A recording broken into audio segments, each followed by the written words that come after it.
Et voilà, dans le cadre de notre couverture de la 71e session de la conférence internationale du Conseil des aéroports, nous avons le plaisir d'avoir avec nous Monsieur Ali Tounsi, secrétaire général de l'ACI Afrique. Merci monsieur et bonjour. Bonjour. Je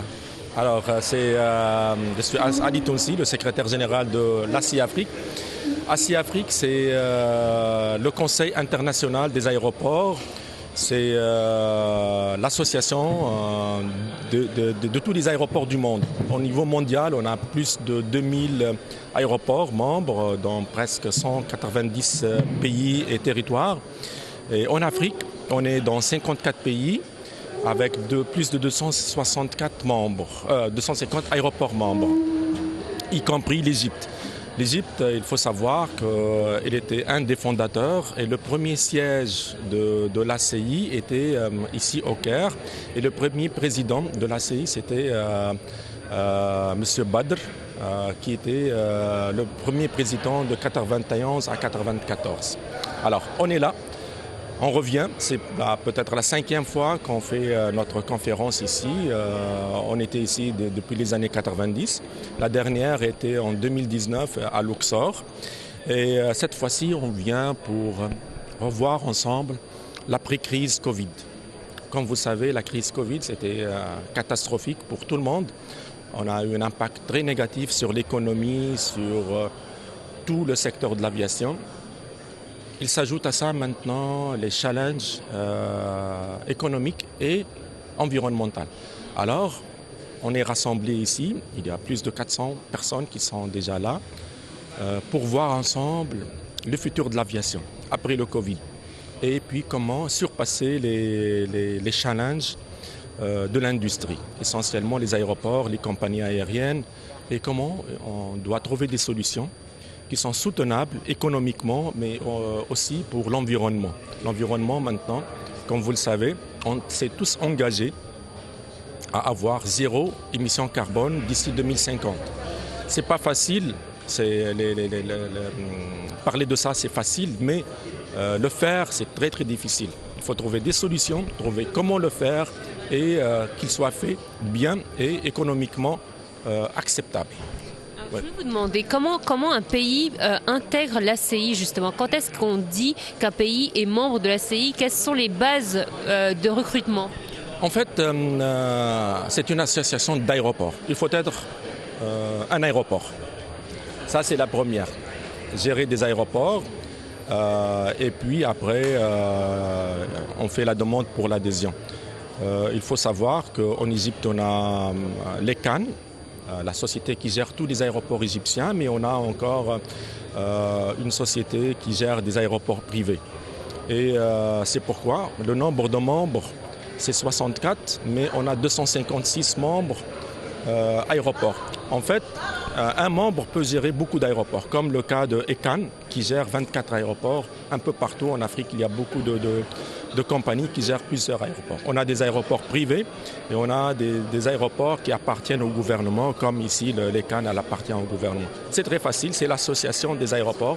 Être un membre, c'est avoir du privilège, parce qu'ACI, en fait, elle défend la cause des aéroports et elle œuvre pour l'excellence dans le domaine de l'exploitation et la gestion des aéroports. Et ce, à travers la formation, à travers l'excellence, on va vers l'excellence, l'améliorer la qualité de service pour les passagers.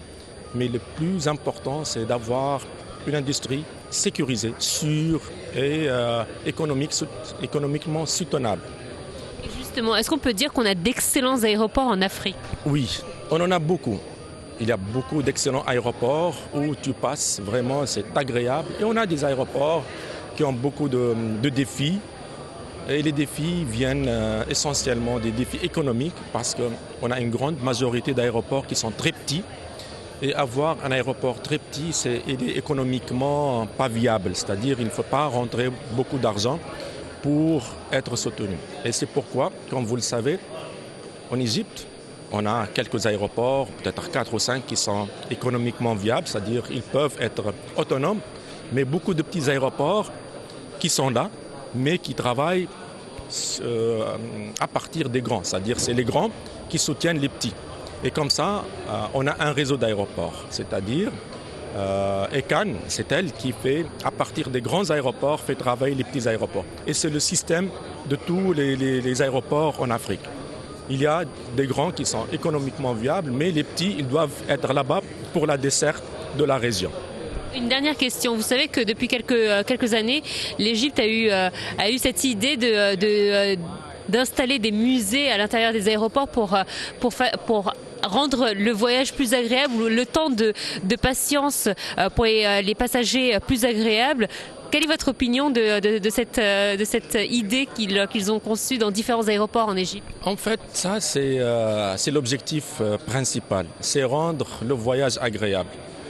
Imagine que tu passes 2 heures à juste d'un contrôle à l'autre. C'est pénible. L'aviation, c'est la rapidité, c'est la flexibilité. Il faut que le voyage soit agréable. Et ce qui caractérise par exemple certains aéroports en Europe ou aux États-Unis, c'est que tu passes inaperçu. Et nous, on tend vers la transparence et la disparition des contrôles avec la technologie, l'intelligence artificielle. Demain, tu rentres, tu ne vois personne, mais tu passes tous les contrôles avec seulement ton visage et ta signature biométrique. C'est l'objectif de tout le monde. Et ça, c'est notre objectif à nous aussi. Et ça va être traité ici, dans cette conférence, le futur des aéroports. Comment rendre le contrôle fluide, facile et rapide. L'objectif, c'est que quand tu rentres à l'aéroport jusqu'à l'avion, tu ne passes pas plus de 20 à 30 minutes. Et dans l'arrivée, peut-être 30 minutes. Ça, c'est notre objectif et c'est la force de l'aviation. C'est l'adaptation de la technologie intelligente et comment l'intégrer dans les aéroports pour rendre le voyage agréable. Comme vous le savez, l'avion, elle vole, ce n'est pas une voiture dans le sol. C'est quelque chose de difficile à imaginer, mais on est le seul moyen de transport fiable. On a le taux d'accident le plus faible de tous les autres moyens de transport. Et ça, c'est parce qu'on s'est engagés tous ensemble pour améliorer, pour que cette industrie reste fiable, agréable et efficace. Merci, monsieur Ali Tounsi. Merci, je vous en prie. Merci.